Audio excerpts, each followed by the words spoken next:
मन धीर धरो संतोष करो भगवान मिलेंगे कभी न कभी।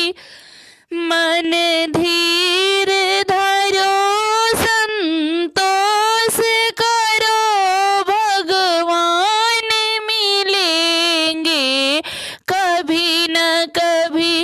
गंगा में नहीं जमुना में नहीं सरजुग में मिलेंगे कभी न कभी।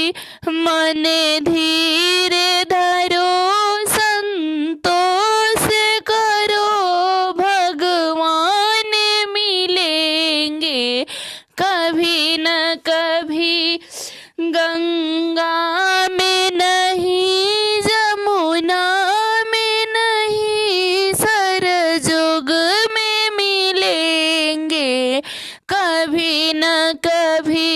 गंगा में नहीं जमुना में नहीं सरजुग में मिलेंगे कभी न कभी। मन धीर धरो संतोष करो भगवान मिलेंगे कभी न कभी।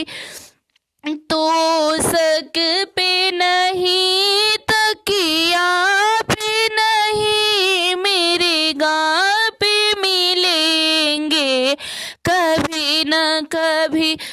तोसक पे नहीं तकिया पे नहीं मेरे गाँ पे मिलेंगे कभी न कभी।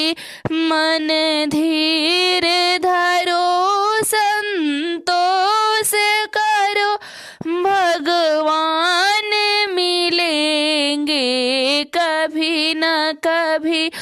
मन धीर धरो संतोष करो भगवान मिलेंगे कभी न कभी।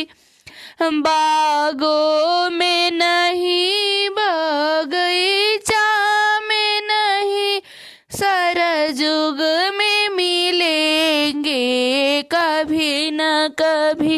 बागों में नहीं बगिया में नहीं झोपड़ी में मिलेंगे कभी न कभी।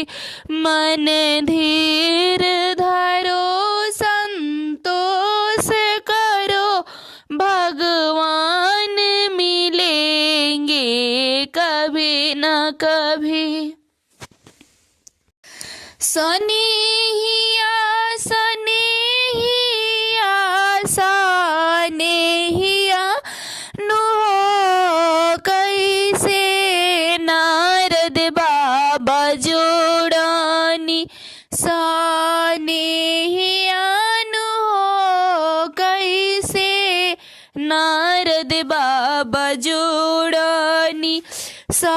सनेहिया नो सनेहिया सनेहिया सनेहिया नो कैसे नारद बाबा जोड़ानी। सनेहिया नो गौरा का मन भावे तो सकत किया हो। गौरा का मन भावे तो सकत किया हो। शिव जी का मिरिगा के छलवन हो कैसे नारद बाबा जोड़नी। सनेहिया नो गौरा का मन भावे तो सकत किया हो। गौरा का मन भावे तो सकत किया हो। सी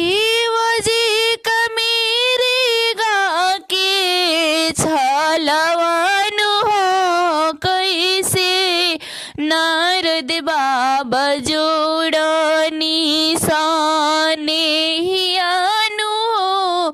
कैसे नारद बाबा जोड़नी सानेहियानु गौरा कमन भावे महलय टाड़िया हो गौरा कमन भावे महलय टाड़िया हो शिवजी का टूटा ही झोपड़ियानु हो कैसे नारद बाबा जोड़नी सानेहियानु कैसे नारद बाबा जोड़नी सानेहियानु सनेहिया सनेहिया सनेहिया नु कैसे नारद बाबा जोड़नी सानेहियानु कैसे नारद बाबा जोड़नी सानेहियानु गौरा कमन भावे मेवा मलाई हो गौरा के मन भावे खोआ मलाई हो शिवजी का भोंगिया के गोलवन हो कैसे नारद बाबा जोड़नी सानेहियानु कैसे नारद बाबा जोड़नी सानेहियानु